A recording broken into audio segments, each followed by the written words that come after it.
Greeting in the name of our Lord and Savior Jesus Christ. Karachi, Pakistan once again presents the English message for the brother and sister, those who cannot understand Urdu, Hindi and Punjabi. If you go and watch our channel name is Karachi, Pakistan, that's on YouTube, and then you can have a various type of sermon there, but we choose to present English message so that you can also hear the word of God, because faith comes by hearing and hearing from the word of God. Please be evangelist, share the word of God, and this message of salvation do not confine to yourself. This is your responsibility to listen and share the word of God with other brother and sister. You can forward this video to all those people, those who have hunger and thirst for the word of God. You can pray for them, and you can pray also for the spiritual revivals in all our life, in church's life and in members' life, believer life, so that they may have intimate relationship with God and continue to bear fruit, 30, 60 and 100-fold fruit. Today's sermon title is New Creation in Christ, and it is taken from Gospel of our Lord Jesus Christ according to John chapter 3 verse 1 to 17, and our Sunday school teacher is going to read the word of God for you. Let's listen the word of God attentively and in a very responsible way. Now there was a man of the Pharisees named Nicodemus, a member of the Jewish ruling council. He came to Jesus at night and said, "Rabbi, we know you are a teacher who has come from God, for no one could perform the miraculous signs you are doing if God were not with him." In reply, Jesus declared, "I tell you the truth, no one can see the kingdom of God unless he is born again. How can a man be born when he is old?" Nicodemus asked, "Surely he cannot enter a second time into his mother's womb to be born?" Jesus answered, "I tell you the truth, no one can enter the kingdom of God unless he is born of water and the Spirit. Flesh gives birth to flesh, but the Spirit gives birth to spirit. You should not be surprised at my saying, 'You must be born again.' The wind blows wherever it pleases. You hear its sound, but you cannot tell where it comes from or where it is going. So it is with everyone born of the Spirit." "How can this be?" Nicodemus asked. "You are Israel's teacher," said Jesus, "and do you not understand these things? I tell you the truth. We speak of what we know, and we testify to what we have seen, but still you people do not accept our testimony. I have spoken to you of earthly things, and you do not believe. How then will you believe if I speak of heavenly things? No one has ever gone into heaven except the one who came from heaven, the Son of Man. Just as Moses lifted up the snake in the desert, so the Son of Man must be lifted up, that everyone who believes in him may have eternal life. For God so loved the world that he gave his one and only Son, that whoever believes in him shall not perish but have eternal life. For God did not send his Son into the world to condemn the world, but to save the world through him." Amen. This is the word of the Lord. Thanks be to God. Let's pray. Dear Lord, we thank you and praise you for this time that we have come before your throne of grace to listen your word of God. Lord, as we present and as we share the word of God with the brother and sister, Lord, we pray that you pour out your Spirit, open our mind and heart, and also the listener, people those who are watching, people those who are sitting in the darkness and leading a hopeless life, so that they may also listen the word of God And Lord, through this word, bring revival, renewal, and regenerations in their life, and save them from death, decay, and devastation. We commit this time into your hand, O God. Ask that you be with us and take care of us. In Jesus' name we pray. Amen. My dear brothers and sisters, today's sermon is taken from Gospel of John chapter 3 verse 1 to 17, and it talks about the rebirth, born again, and regeneration. So it's very important that we must know what are the meanings of born again. As we have already shared that there are two types of birth. The first is called biological birth, and then second is spiritual birth. The first because we born from a parent, and that is called physical birth, because we receive body from our parent. But the second time, God said that He is a spirit, so we born from the spirit, so that we can understand the mysteries of the Word of God, which are essential for spiritual growth, and also enter in the kingdom of God. So one of the basic rules and condition is that if we want to enter in the kingdom of God, if we want to be a part of the kingdom of God, if we want to rule and reign in the New Jerusalem, in the new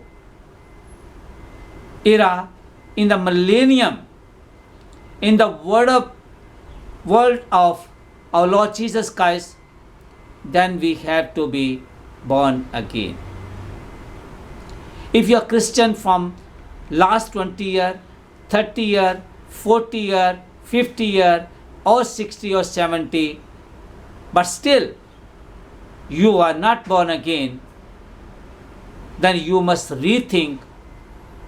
The Word of God clearly says that you cannot even see, enter this different thing, you cannot see the kingdom of God unless you will not be born again.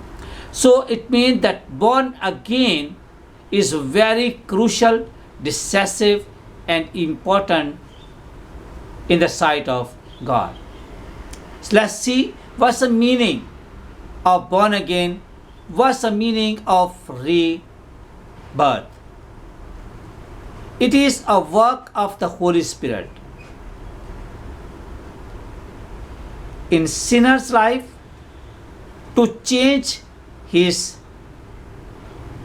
whole life. It means the word, deed, and thoughts. The word, when he speaks, his conversation, his communication with other people will be changed. Deeds, his conduct, his work, God will change. And then his thought, the way he think, the speculate the things and assimilate, all will be changed by the power of the Holy Spirit. Then he will become the temple of the Holy Spirit, as Apostle Paul says, don't you know that you are the temple of the Holy Spirit? If we become the temple of the Holy Spirit, it means that we will become the house of God to come and dwell in us. When He dwells in our life, we become His house, and then we bear the fruits of the Spirit like love, joy, peace, patience, kindness, gentleness, and self-control. We have to think and ponder upon today's passage. As we study today's passage, we see that there is one man. He came to see Jesus at night. And who is this man? You listen carefully, please. chapter 3 verse 1 to 2 is described that the Nicodemus come to see Jesus. He is a wealthy and famous man in Jerusalem. Number 2, he is highly educated and leader of the Jewish community. Number 3, he is a man of upper class.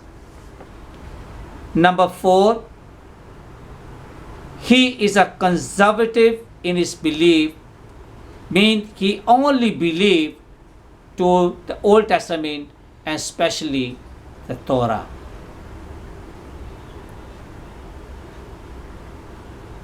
He is interested in Jesus' teaching because it is very authoritative and authentic. By profession, he is a Pharisee, and Pharisees are the one who teach the law. He is a member of the ruling council that is called Sanhedrin. He is motivated by Jesus' miracle.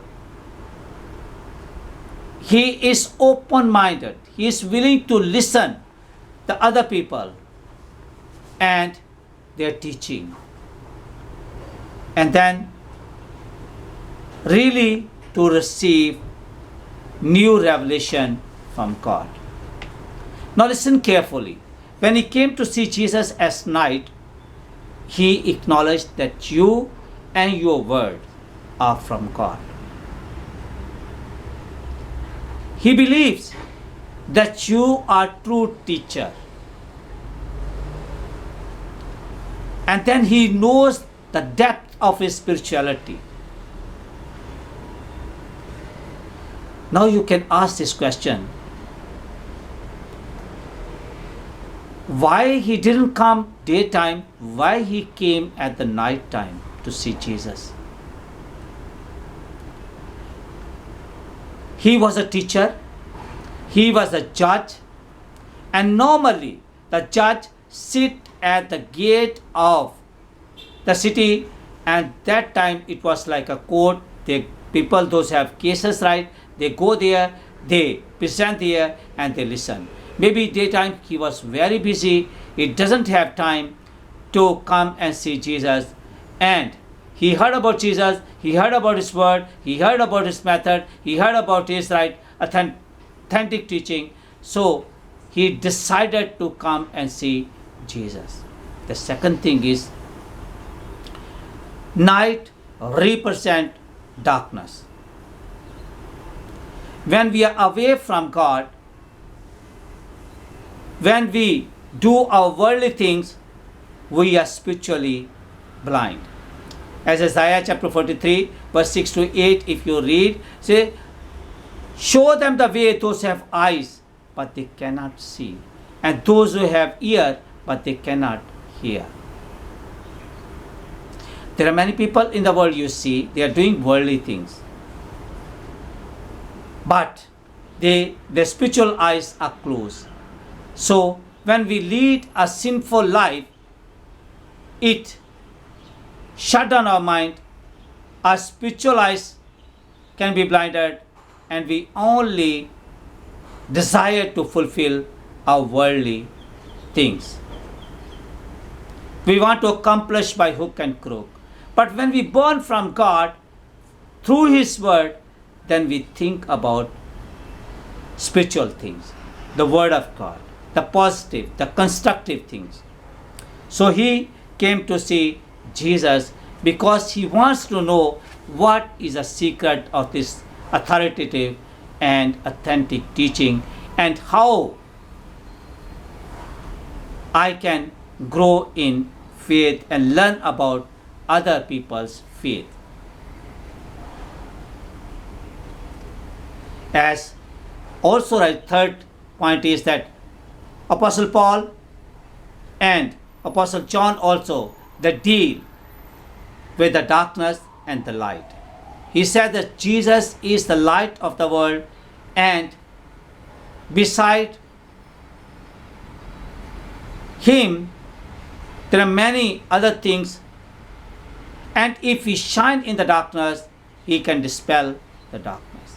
Even the Gospel of Matthew, there is written that Jesus says that you are the light of the world and you have to shine in the darkness. It doesn't mean that we become bulb, we become right, the tube, right, or maybe some other light sources, right. It means that we have to shine through our conduct, our work, and the way we communicate.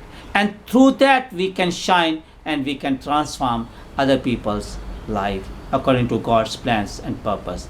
We always tell that God has planned for you to bless you and to prosper you and not to harm you and give you hope for the bright future. Our God is a living God. Remember, our God is a living God who can change the impossible into possible and who can transform life, who can change the circumstances, who can heal all sort of sickness, and who is risen from the dead. We believe in Jesus Christ who is resurrected from the dead. Amen. So he came to say, Jesus, my dear brother and sister, we see the next thing. What is the response of this Nicodemus? We study from verse 3 to 7. Jesus tells Nicodemus, you have to do one thing. And that is very important and crucial and decisive. If you will do that, you can have this experience. You can be born again. And what is that? If you want to enter in the kingdom of God, then you have to be born again. He never heard about this one. And you can see there are many people around you. In the surrounding area, you can see wherever you are living, there are many people, those who are leading only worldly life. They only born physically, but spiritually they are not born. What is your role? As we all know, that the birth is our way to enter into this world, and we enter through our parent. But we enter in the kingdom of God by born again. It means that by spirit, yes, Jesus says that by spirit and water. It means that water will cleanse our sin. In the same way, the Holy Spirit, when comes in our life, it will lead us toward Jesus Christ and also open our mind and heart to understand and receive and convince us. As we look at the day of Pentecost, when Apostle Peter, he was preaching the word of God, Holy Spirit opened the heart and mind of the people, convinced them to know about the truth, and they all came to know the truth, and 3,000 people came to know the Lord. In the same way, when Holy Spirit comes in our life, it transforms our life according to God's plan and purpose. It leads us toward the truth. Bible says the word of God is truth, and truth will set you free. My dear brother and sister, it's very important that you must know the word of God. You must know the Holy Spirit, and you must know Bible Trinitarian God, God the Father, God the Son, and God the Holy Spirit. Now, Nicodemus asked this question, how a man can be born again, because he never heard about this one. We all hear that we can born one time, and that's from our parent. But how we can born again? Jesus said it is only possible by water and spirit, mean baptism. Water cleanses us when we ask forgiveness of our sins from God, and Holy Spirit change our life according to God's will. Now I'm just telling you very crucial point of this sermon. There are many brothers and sisters, if you sense the oldness and deadness in your life, if you feel the emptiness and vanity in your life, the confusions and frustrations, and the tragic destiny of the first life. In this situation, I tell you, you need Jesus Christ. He can only bring God's life into your life to give you new life. Then only you can be born again Christian. It means, according as Apostle Paul says in 2 Corinthians chapter 5 verse 17, whoever is in Christ, his new creation. The old has gone, the new have come. Now, why this is only the criteria to enter in the kingdom of God? Jesus says no one can enter in the kingdom of God by using this worldly law and method. It requires an inner change given by God. Rebirth cannot be described by words, as wind origin and destination cannot be described by reasoning. We don't know where is the origin, where this wind start, but we can feel, we can sense that the weather is very windy, we feel cold, we can breathe easily, there's a plenty of oxygen God has given us, and we can breathe, we can feel. But we don't know where this wind come from. In the same way, when God transforms our life, we can see the changes in person's life. But we don't know how it happened. God can change our life. Now Nicodemus desired to know how it can be. If we read verse 9 to 12, then we will know. Here Nicodemus raised this question, how this can be. He wanted to know how this experience could be his own experience. In his religion, there's not such a thing offered to him. That's why he doesn't know. Or maybe spiritually he cannot see.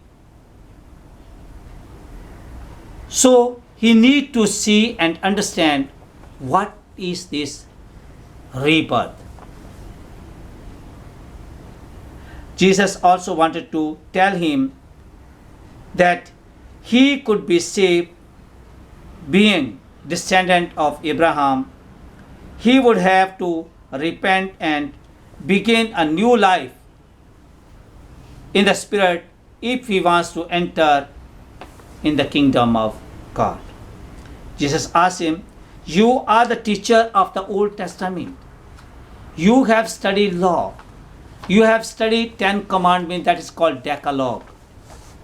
But still, you don't understand the spiritual things.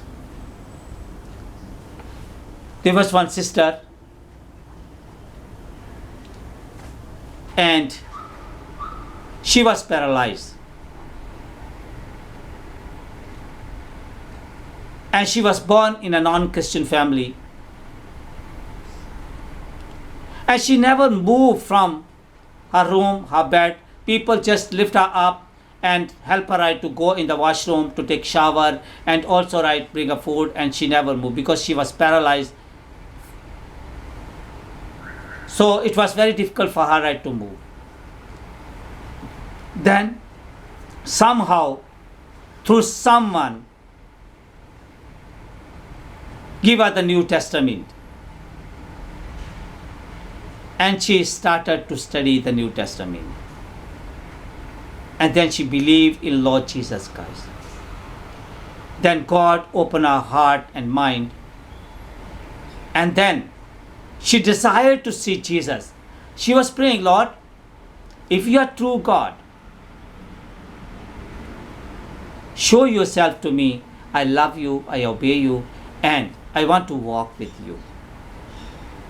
Then one night, while she read the word of God, she prayed, and she was sleeping. Jesus suddenly appeared to her room. And she was astonished. She was amazed. She was very much anxious that what happened, why my room is so bright. When she opened her eyes, see Jesus Christ, our Lord and Savior, the risen Lord Jesus Christ, standing beside her, and asked her, my dear daughter, stand up and walk with me. My dear brother and sister, she never had this experience to walk. Jesus held her hand and said, come, walk. And she began to walk. And she was jumping. She was very happy. And when next morning she woke up, she came out from her room and she was brushing her teeth. When the parents saw, how come this dramatic change in her life? And they asked this question, how it become? How you began to walk? Then she told them, the last night I prayed or read the word of God. The God of the Bible appeared to me, that is Lord Jesus Christ. And he touched me, asked me, come, my dear daughter, walk. As he said to me, I began to walk with him. And now I'm completely healed. He is a living God who is creator, controller, and sustainer, omnipotent and omnipresent, transcendent and immanent God. He can create everything from nothingness. And then he touched me and healed me. Then the whole family came to know the Lord because they came to know the truth. And then they began to worship God. In the same way, this Nicodemus wants that this experience must be my personal experience. But in order to have this experience, we must think about spiritual things. We must work according to God's will and plan. And we must obey in order to receive all sort of blessing. If we read Deuteronomy chapter 28, there's written, if you will obey my commandment which I give you today, you will be blessed. Your household will be blessed. And whatever you will touch and do will be blessed. And disease, disaster, and pestilence will not come near to you. And then we see that Jesus said, I told you about the earthly things you don't understand. How you can understand the heavenly things? It is crucial, decisive, and important that you must be born again by spirit and water. And he gives this example and relate to Jesus again. Apostle Paul, as he said that this is Lamb of God who takes away the sins of the world. And now he is saying, for God so loved the world. My dear brothers and sisters, believe me, the love of God will change your life and change your brothers and sisters and entire community life. When God says that a mother can forget her infant child, but I can't forget you because I've scratched your name on my palm. For this love to save you, because you commit sin. Romans chapter 6 verse 23 says, for the wages of sin is death. But the forgiveness of sin, the remission of sin, and the gift of eternal life is through Jesus Christ.